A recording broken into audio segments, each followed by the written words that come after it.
Tobela, good afternoon. Welcome back to home. To home is the first school with me, Mejemena. Sereto saka ke selogadi a kanyana moroko manape. Nna ke bua soko dibeng sa mmameriti mebedi sengamalo. Ke kgadia ditau. And this is the praise song that I learned from my parents and my grandparents. And I hope you also have your praise song or sereto coming from different lands. I want to hear that next time. In our last episode, we reflected on what the children learn at home first, and how long learning is long shaped before the formal classrooms. And I ended up saying home might still be having lessons for us. And I want us today to continue with that conversation. I want us to reflect on the three teachers that we find in our homes.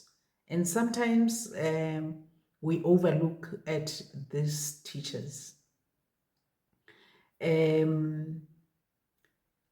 Teacher guidance. That's the first teacher in our home. Teacher guidance is known. Teacher guidance holds power in the family. Teacher guidance is a strategist. It could be financial manager. Teacher guidance provide emotional support. Give the first lessons to a child or family. Teacher guidance is the root of the family. And I'm talking about us as parents. I'm talking about us as guardians. I'm talking about grandparents, mothers, fathers, elders. They hold power in the household. And I'm calling them as teacher guidance. The other two teachers that we sometimes overlook at their importance. Those two teachers cannot do without teacher guidance. Hence, I'm saying teacher guidance holds the power of the family. So let's get to the second teacher. Teacher storytelling. Yes, teacher storytelling. Many of us who grew up in African families, we know that learning did not begin with textbooks. It began with stories. Stories were told by our grandparents. Stories were told by our mothers. Stories were told by our fathers, our elders, our siblings, even neighbors.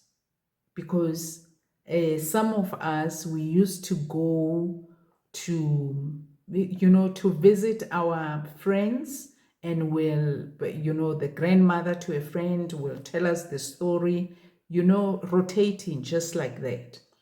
And remember, in those days, my mother was your mother and your mother was my mother.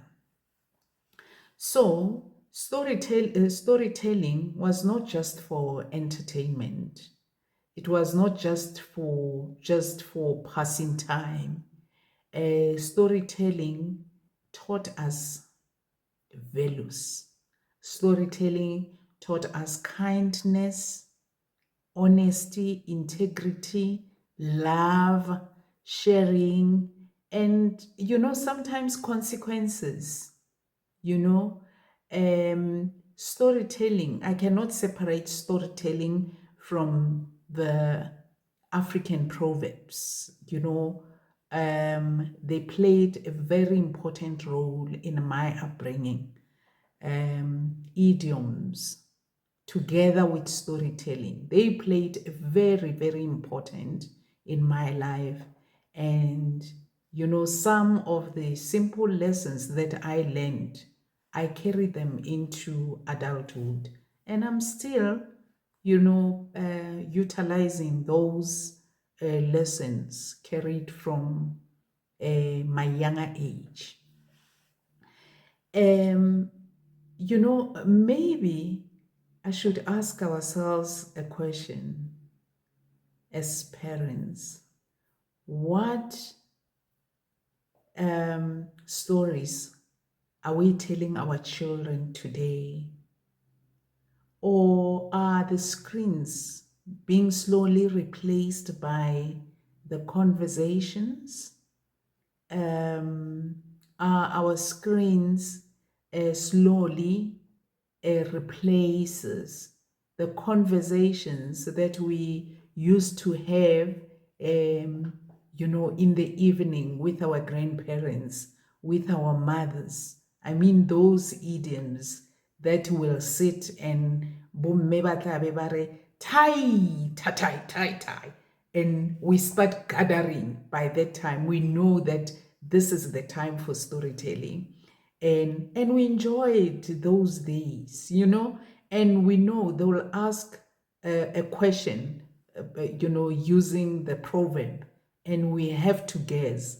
We'll guess as children, and we end up getting it right, and the parents will then correct and say, this means 1, 2, 3, 4. um I miss those times. So I'm asking ourselves, what are the stories or African proverbs that we conveying to our children, or that we asking our children? Do we still have that time, parents? And let's get to the other teacher. A teacher chores. I know that many um, of the children, they don't like this teacher. Even some of us as parents, we don't like teacher chores. Um, Many children, they will do anything to avoid this teacher. And, forgetting that, it's not just about helping in the kitchen or at home, but teacher chores actually teaches us responsibility. Teacher chores teaches us discipline. Um, Teacher chores teaches us. Teacher chores teach us teamwork. When a child packs his books, I mean to say, when the child pack his books, after doing the homework, and not relying on the nanny to come and pick up the books and to come and clean after eating, washing the dishes. That's a chores. And with that, a child learn responsibility. The child learn teamwork. I remember growing up when, I was requested to wash the dishes. Normally, with my sister, someone will wash and then rinse, and then one will dry the dishes and then pack them in the cupboards.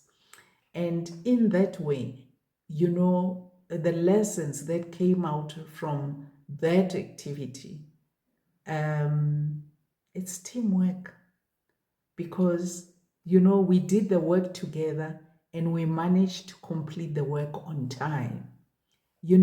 So the chores are very important in growing our children. Are we still doing that, parents?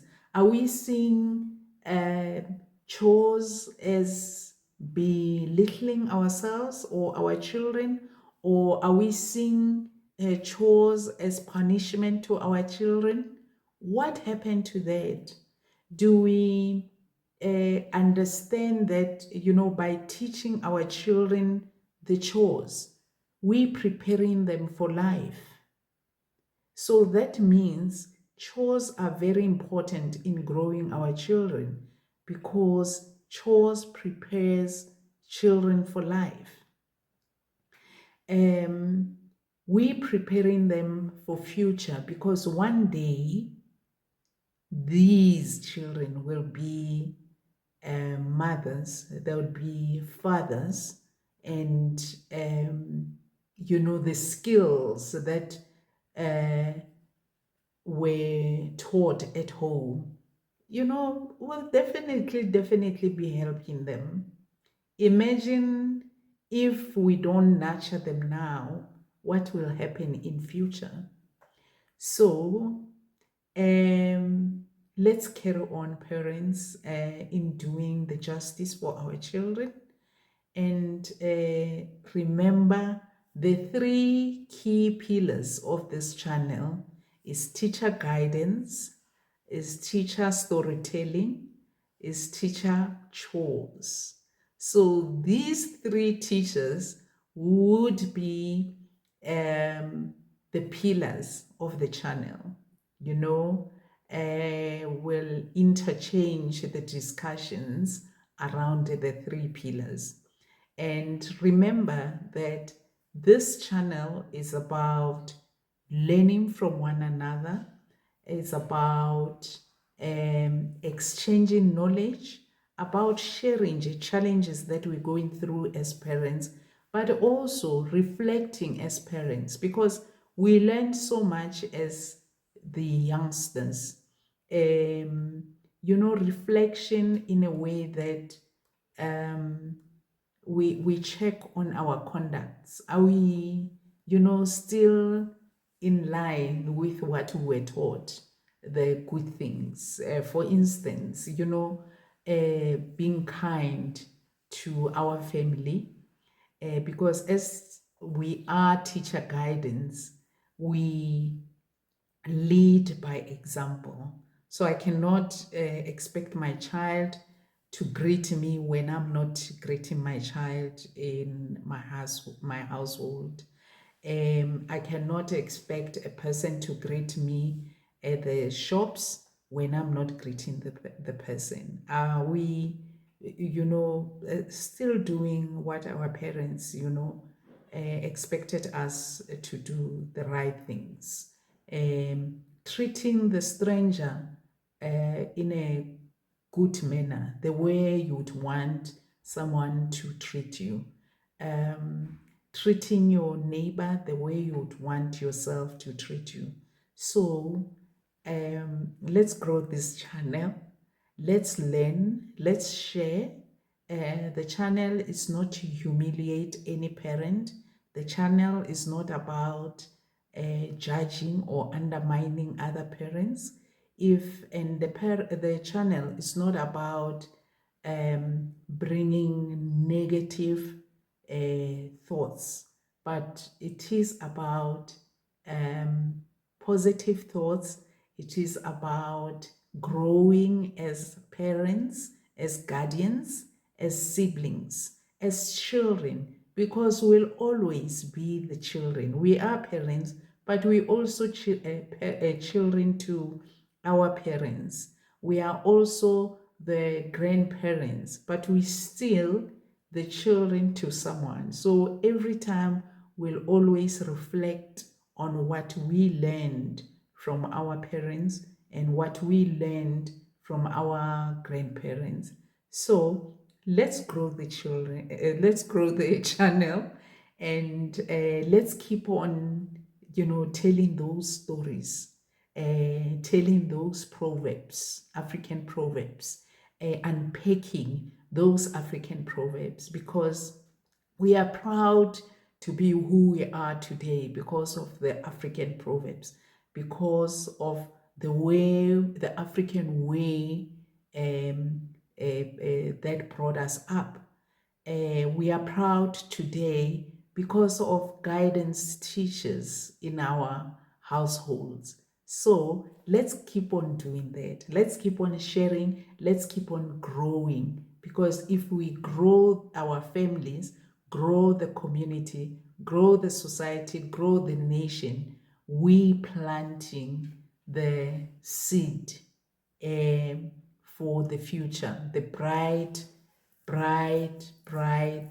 future for the generations to come. So parents, guardians, elders, children of someone, carry on to support me, to join me in my journey of home is the first school. And I really, really want to hear from you in the comments. I really want to hear the stories so that you still tell your children. I want to hear from you what you learned from your parents that you carried over to your adulthoods or to your parenthood. I want to hear those stories. What are you teaching your child? How are you correcting your child today? How are you correcting the neighbor's child? Is that a sin to correct a neighbor's child? You know, I know that people will say things have changed, but um, we know what is right, we know what is wrong. So let's carry on as parents, as adults, and grow this channel. Let's talk, let's grow our families. From me, Khadiadi Tau, Mina Tau, I want to say thank you, but please don't forget to subscribe, to like, to share this channel. Let's grow this channel, because maybe home might still be having lessons for us. Home might still be having lessons for us. Until next time, ke a leboga. Thank you.